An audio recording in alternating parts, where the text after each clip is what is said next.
E aí, pessoal, tranquilo? Bom, a aula de hoje a gente vai iniciar a mecânica quântica e ela vai surgir com um trabalho do alemão chamado Max Planck, isso lá em 1900, onde ele tenta solucionar o problema da época, que era o chamado o problema dos corpos negros. Então, vamos entender direitinho qual é essa problemática e qual é a solução apresentada por ele para fazer nascer essa nova estrutura da física chamada de mecânica quântica. Bom, a gente tem um problema muito simples, assim, que não tinha explicação que ocorria aqui no planeta Terra. A gente sabe que qualquer objeto que esteja na superfície do planeta está exposta à radiação solar. Só que a radiação que tem, aliás, a temperatura que existe na superfície do Sol é cerca de aproximadamente 6.000 graus Celsius. E o planeta Terra, ele nem de longe chega a essa temperatura. Ele no máximo chega aí, sei lá, um dia muito quente, estourando a 50 graus Celsius. E pelas leis da termodinâmica, não está havendo conservação de energia, certo? Porque deveriam entrar em equilíbrio térmico e deveria atingir pelo menos, sei lá, 5.000 graus Celsius, 5.500, né? Alguma coisa que chegasse mais próximo do que é a temperatura do Sol, já que ele propaga esse calor por meio de irradiação e isso chega até o planeta Terra. Porém, isso não acontece, né? A gente nunca ultrapassa os 50 graus. E a pergunta que vinha era essa, né? Por que a temperatura desse objeto não aumenta sem parar? Por que chega num ponto que esses objetos aqui do planeta, né, atingem 50 graus e de repente não aumenta mais que isso? Né? Mesmo o Sol estando aí a 6.000, pelo menos na superfície, não estou falando nem do interior dele, né? O que a gente tem contato visual, chega a ser 6.000 graus Celsius. Então, o que está acontecendo aí? Qual é o problema? O que o pessoal descobriu é que qualquer objeto, ou o próprio planeta Terra, né, ele de fato ele está recebendo essa radiação do Sol, só que ele não é um corpo que fica acumulando infinitamente. Do mesmo jeito que ele recebe, ele transmite, ele joga para fora. Então ele pega a radiação que o Sol emite e joga para fora do planeta.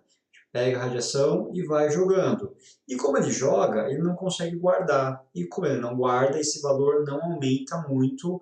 Por isso que num dia muito ensolarado, né, ainda em exceções aí de alguns lugares do planeta Terra, você consegue fazer, né, com que esses objetos atinjam no máximo 50 graus Celsius. Porque ele está liberando calor também. Ele não é uma fonte que retém infinitamente.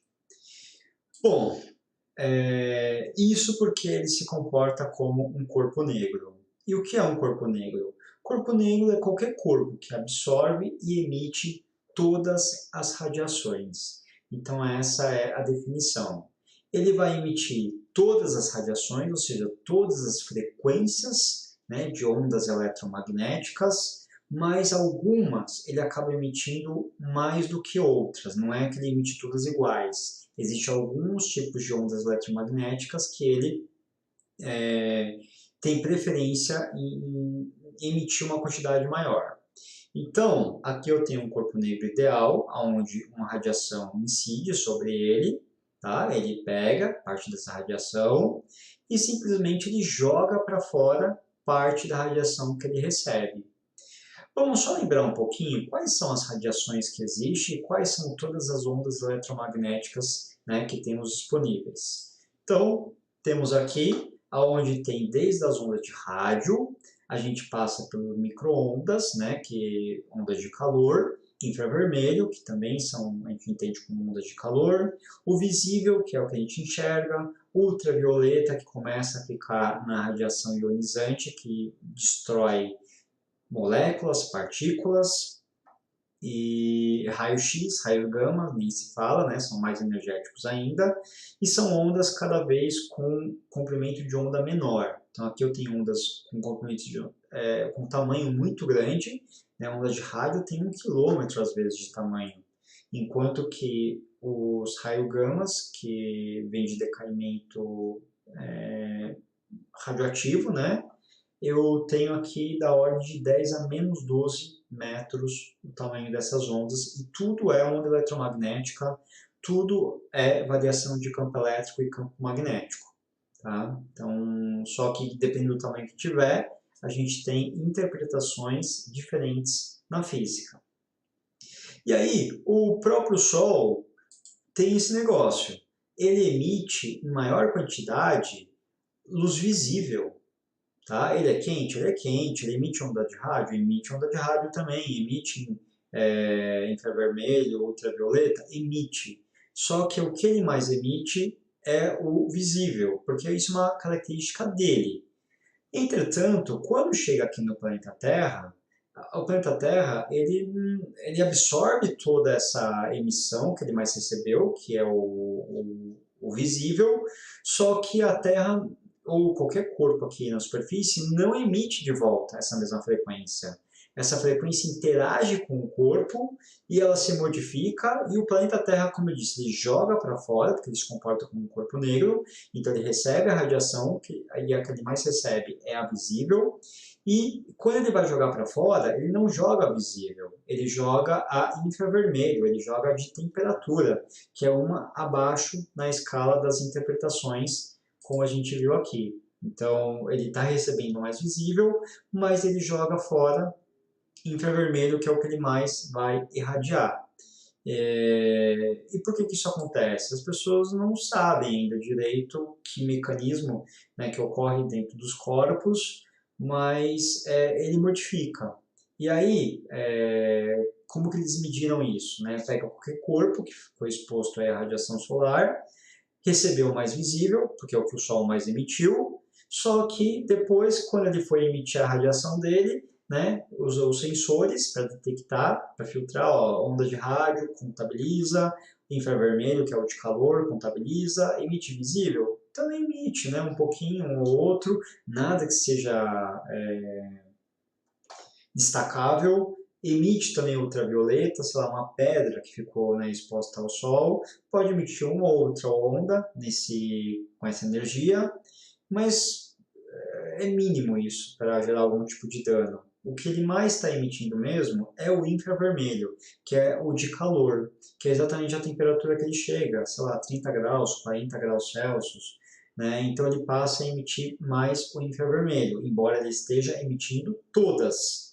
Recebeu todas as radiações do Sol, só que recebeu mais o visível, que é o que o Sol mais fornece, e ele passou a emitir todas, só que ele emite não a que ele mais recebeu, que foi a visível. Ele tem um tipo de conversão dentro do corpo negro, e ele passou a emitir mais o visível, né, como consequência, como resposta.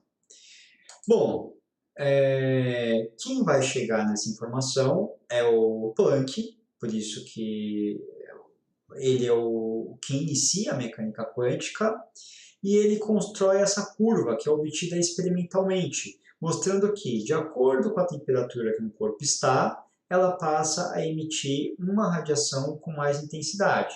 Então, por exemplo, esse corpo está a 3.000 kelvins, né, de temperatura. Isso é praticamente 3.000 graus Celsius, né? E aí eu vejo que ele está emitindo mais um tipo de onda que está com esse pico aqui. Esquento mais esse corpo, muda a emissão. Ele começa a emitir mais esse comprimento. Continua emitindo o de 1.000, né, de comprimento de onda. Só que ele passa a emitir mais agora nessa faixa de comprimento de onda e de frequência também. Esquento mais ele, chega a 5.000 kelvins, agora ele emite mais nessa faixa. E no caso do Sol, que tem a temperatura de 6.000 kelvins, ele emite mais na faixa do visível, que é o que a gente compreende como esse pedaço do comprimento de onda, que vai aqui em torno de 500 nanômetros. Voltando para esse gráfico, parte do visível, né? Tá aqui, ó, tá aqui em 10 a menos 6, 0,5. Então, passando para nano, fica 10 a menos 9 e multiplica por 1.000 aqui, o que vai dar os 500 nanômetros, exatamente a faixa do visível. E aí o Planck descobre isso. Só que o Planck faz isso experimentalmente. Ele pega vários corpos, vai aquecendo e vai daquele jeito que eu mostrei para vocês, vendo qual radiação mais detectou, onde estava o pico da curva. E aí ele foi fazendo vários gráficos e percebeu um padrão. Todos os gráficos davam esse formato que a gente chama de gaussiana. Não é uma parábola, tá? É uma gaussiana o nome dessa curva. E todas elas davam esse formato de gaussiana, só que dependendo da temperatura do corpo, ela tinha um pico num ponto diferente, né? Então é o que ele percebe.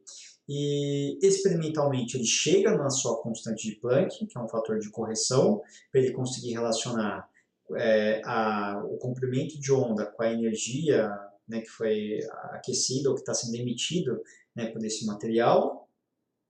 E isso a física clássica não dava conta de explicar. Muitos físicos tentaram explicar esse comportamento de aquecer o corpo e ele começar a emitir esse tipo de radiação, né, com mais intensidade em alguma faixa. Temos aqui o Wien, que tentou fazer isso, só que as equações dele se justificavam muito aqui para as frequências altas, mas falhava nas frequências baixas, ele não conseguia explicar essa curva, esse dobramento da curva que fazia, ele só achava equações matemáticas, né, que relacionassem essas grandezas, mas que tinha esse comportamento. O Rayleigh e o Jeans, eles também tentaram fazer isso, só que eles foram com mais sucesso do outro lado, onde eles davam boas respostas para corpos abaixo da frequência, mas não conseguia responder com alta frequência, tipo, a curva não dava certo, ela não inclinava matematicamente, né? Porque a física clássica não gerava esse tipo de comportamento. Pelas equações que eles tinham até esse presente momento, ou fazia isso, ou fazia o que está em verde. Não conseguia fazer esse ajuste que compreendesse esses dois universos. Quem vai fazer isso é o Planck, mas é como eu disse, ele faz muito acostumbrado, tipo, pegando realmente os dados e criando aquela constante do nada, né? Ele não fez de forma teórica, ele fez exatamente para dar certo matematicamente. E tanto que nessa época, né, o último que tentou fazer essa correção foi essa duplinha aqui, onde ocorre a chamada catástrofe do ultravioleta, porque no ultravioleta eles não conseguiam, né, justificar a temperatura do corpo com a radiação que ele emitia, né, tendia a informações infinitas, né, de energia para dar ultravioleta, e na verdade não precisa de energias tão infinitas assim, basta ser um pouquinho mais que o Sol, a gente já começa os picos de emissão no ultravioleta.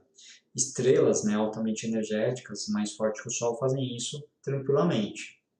E enquanto que matematicamente ele via que tinha que ter uma energia infinita. E não dava certo. Então a física clássica não consegue responder isso, não consegue explicar esse fenômeno. E através desse experimento do Planck, né, ele vai conseguir fazer isso de maneira muito aconchombrada. Qual que é a ideia? Bom, imagina uma barra de ferro. Ela está a temperatura ambiente, tipo 30 graus Celsius. Esse ferro você pode, a 30 graus Celsius, tocar, né? Ele não é quente o suficiente para te queimar ou gerar algum dano, e simplesmente ele não emite luz, porque ele está emitindo a maior parte no infravermelho, que é a sensação de calor, de temperatura. Então, se você colocar essa barra de ferro num quarto escuro, você não vai enxergar ela. Emitir luz, lembra que não é tipo enxergar o corpo, porque quando eu enxergo um corpo, que nem essa caneta, ela não está emitindo luz, ela está refletindo a luz da lâmpada. Se eu apagar a luz aqui desse quarto, simplesmente eu não enxergo mais essa caneta, porque ela não é um emissor de luz. Ela está emitindo no infravermelho. O infravermelho eu não enxergo. Mas se eu usar aqueles óculos especiais, né, do exército, aí eu passo a enxergar essa caneta porque ele começa a codificar no infravermelho, para o meu cérebro e o meu olho entender isso. Mas eu preciso desse adaptador, desse óculos especial. O meu olho mesmo não é capaz de filtrar essa radiação como algo visível. Mas eu sinto através do calor, né, do tato, a existência desse corpo, mas através do olho não. Se eu começo a elevar a temperatura desse corpo, eu começo a agitar os elétrons que estão aqui presentes nele. E, conforme eu agito o elétron, lembra da aula do Maxwell, que eu discuti com vocês. Esse elétron vai modificar o campo elétrico ao redor dele, porque está vibrando, e isso modifica o campo magnético, que induz, né? Gera as ondas eletromagnéticas, e isso vai mudando a frequência de radiação. Quanto mais energético está esse elétron vibrando, mais energética é essa onda eletromagnética de radiação que ele emite também. Então começa a aquecer, esse elétron começa a vibrar e ele passa a emitir no visível, que é exatamente o que eu sei que esse ferro está muito quente, porque ele começa a gerar luz, começa a gerar cor, né? E pode colocar num quarto escuro, você vai enxergar essa barra de ferro, ela vai gerar um tipo de iluminação, porque ela não está mais emitindo, né? Ela está quente agora, ela está muito energética. Esses elétrons estão vibrando demais. Então ela não está mais emitindo só no infravermelho. Emite infravermelho? Emite. Só que agora ela passa a emitir também uma boa parte no visível, o que me permite enxergar, né, essa barra, a luz que ela fornece até os meus olhos. Então, é sempre isso. O segredo da geração das ondas eletromagnéticas está sempre no elétron. De acordo com como você vibra esse elétron, você gera um tipo de onda. Então, está mais energético, você está vibrando, criando ondas eletromagnéticas mais energéticas, né? Que vai sair destruindo qualquer partícula ou molécula por aí. Mas voltando ao trabalho do Planck, o que o Planck faz? Ele cria a sua constante, né, para fazer aqueles ajustes de energia com frequência. Então ele cria essa constante para amarrar esses dois dados, um fator de conversão para dizer como as duas se relacionam, energia e frequência que o corpo está emitindo de radiação, e ele chega nesse valor de 6,63 vezes 10 a menos 34 joules por segundo. Para vocês terem uma ideia, quando o Planck cria isso, ele cria experimental, né? Ele mesmo fala que fez essa hipótese por pura ousadia e desespero. Ele não acreditava muito nessa teoria de que existisse essa constante, mas matematicamente funcionava. Matematicamente ela curvava aquele gráfico, ela dava certo de responder aquela pergunta, tanto em baixas ou altas frequências, e simplesmente era um número que brotou de uma constante que ele não sabia explicar de onde vinha isso, do porquê disso. Até hoje a gente tem poucas informações, tá? Ainda é bem misteriosa. Mas para você ter uma ideia, a constante Planck ela funciona como se fosse um pixel do universo. Então imagina que o universo é uma grande fotografia. A menor informação, aquele pontinho de tinta que você pode ter dessa fotografia do universo, seria essa constante de Planck, que é menor do que um átomo. Lembra que um átomo de hidrogênio é 10 a menos 10 de tamanho. Eu estou aqui numa ordem de grandeza de 10 a menos 34, tá? Então eu estou em umas estruturas que como se fosse aquele pixel da menor informação que eu posso ter no universo, e isso é a constante de Planck. E aí, através dessa formulinha, ele faz a relação, energia do corpo é igual à sua constante de Planck, que tem sempre esse valor, vezes a frequência de radiação no pico que esse corpo está emitindo, porque ele emite todas as frequências. Então, aqui na fórmula, eu vou usar sempre a que ele está emitindo lá no pico com maior intensidade, que é o que entra na informação aqui. E a radiação, hoje o que a gente sabe é que essa radiação ela não é emitida de forma contínua, mas sim de maneira discreta, ou seja, eu não tenho todos os valores de radiação. Eu tenho o valor, sei lá, que tem 1, aí depois pula para o 3, aí depois pula para o 8, e não tem esses valores intermediários. Um velocímetro do carro, quando você aumenta a velocidade, ele passa por todas as velocidades, ele vai de 0 até 80 km por hora. Se fosse um velocímetro quântico, ele não ia passando nessas fases. Simplesmente ele está no ponteiro 1, ele some, aparece no 5. Ele não passou pelo 4. Porque não existe o 4 nesse universo. Simplesmente ele vai discretamente em cada ponto que existe. E o Planck descobriu que a energia se comportava desse mesmo jeito. Eu não tenho todas as faixas de energia. Eu tenho valores de energias que são muito bem precisos e delimitados que pode existir para um corpo. E não tem valores intermediários. Então, ora o corpo está com uma energia, ora ele está com outra energia, horas com outra, mas não existe um meio termo entre a segunda e a terceira energia que ele se encontra. E aí ele conclui que a energia, então, de um corpo, ela viaja como se fosse pacotinhos, né? Elas vêm nos pacotinhos muito bem delimitados com valores. Como eu disse, que não é qualquer um que pode ser assumido que é encarado como energia do corpo. A gente vai ver isso mais para frente, mas pacote em latim é quantum, né? O plural de quantum é quanta.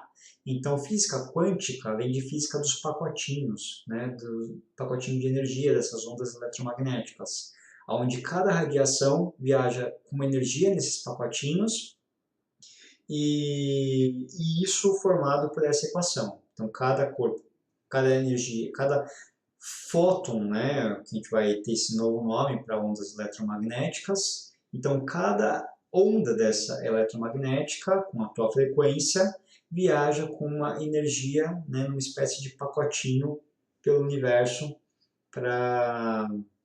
com valores bem definidos, como o Planck descobriu nas suas hipóteses.